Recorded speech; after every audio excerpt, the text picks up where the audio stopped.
É isso aí. Outra questão aí que também chama atenção aí no período do carnaval, né, é do trabalho infantil. A gente vai falar sobre isso agora, porque vira e mexe, a gente vê criança, vê adolescente trabalhando nos blocos, né, junto com ambulantes, vendendo coisas, fazendo limpeza e tudo mais. Então, para falar sobre esse assunto, a gente conversa agora com o superintendente da Fundação Abrinq, que é o Victor Graça, que vai dar detalhes sobre esse alerta, né, trazido pela instituição.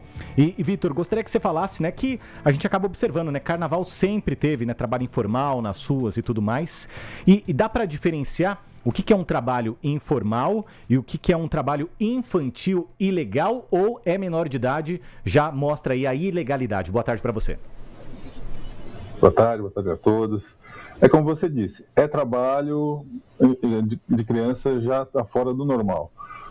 No Brasil, a legislação diz que a criança só pode, o adolescente só pode trabalhar a partir dos 16 anos e a partir dos 14 como aprendiz. Então, todo o trabalho em torno do carnaval, então, venda de bebida, ou catar latinha, vender adereço, tudo isso é trabalho infantil e tudo tem um perigo para a criança que não deve estar ali. Né? Os adultos têm seu cadastramento para vender os produtos, as pessoas estão ali para se divertir, o carnaval é uma celebração bacana, mas sem trabalho infantil. E como é que a gente pode contribuir, Victor? Por exemplo, a gente até comentava aqui fora do ar que trabalho infantil, por exemplo, criança que pede esmola ali no semáforo, né? Muitas vezes tem os pais ou irresponsáveis, digamos assim, olhando de longe. E muitas vezes as pessoas ficam com pena. Poxa, uma criança tá aqui, como é que eu vou dizer não? Como que a gente faz, né? Não dar a esmola e não comprar é uma forma de ajudar, certo? Certo. Então, a Fundação Abrinq nasce, está no seu DNA o combate ao trabalho infantil, né? Então, eram 9 milhões de crianças e adolescentes trabalhando lá nos anos 90, hoje é 1 milhão e 600, ou seja, melhorou um pouco a situação, e a sociedade já tem esse entendimento, que às vezes você querer ajudar atrapalha. Então, como você disse, não comprar. Então, vamos falar agora do carnaval. Não compre. Né?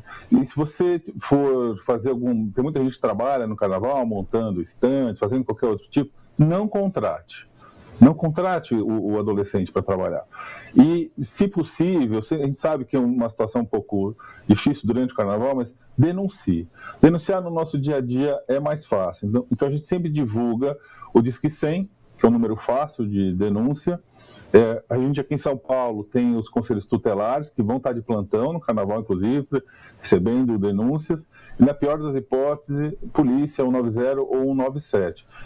Aquela velha história que é melhor estar trabalhando do que matando e roubando, não funciona desse jeito. O melhor é essa criança estar na escola ou no período integral, ou meio período com atividade no contraturno, com esporte, com cultura, com lazer.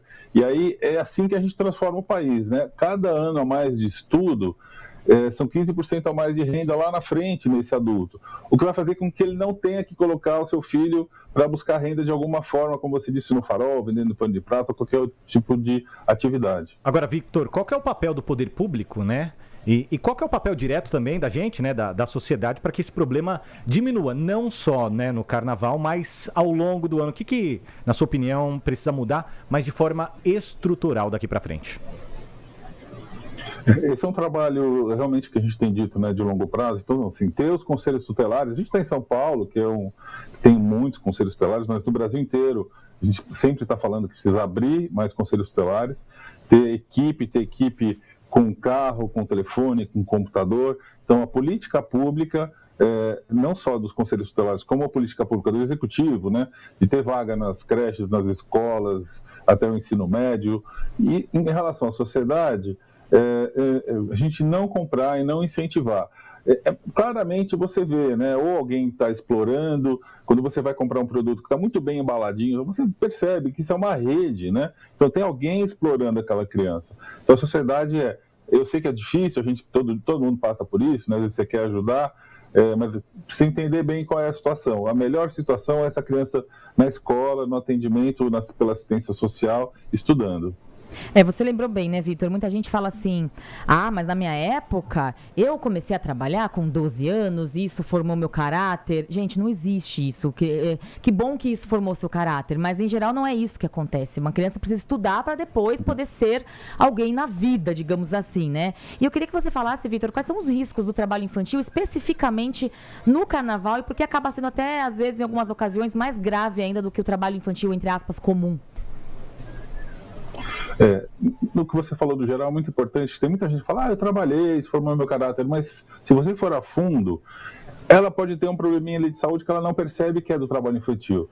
Um problema de respiração, às vezes uma pequena mutilação, então a pessoa até esquece, né, depois de um tempo, mas aquela dor nas costas, o estudo que foi um pouco a menos, foi fruto daquele trabalho que não deveria ter tido.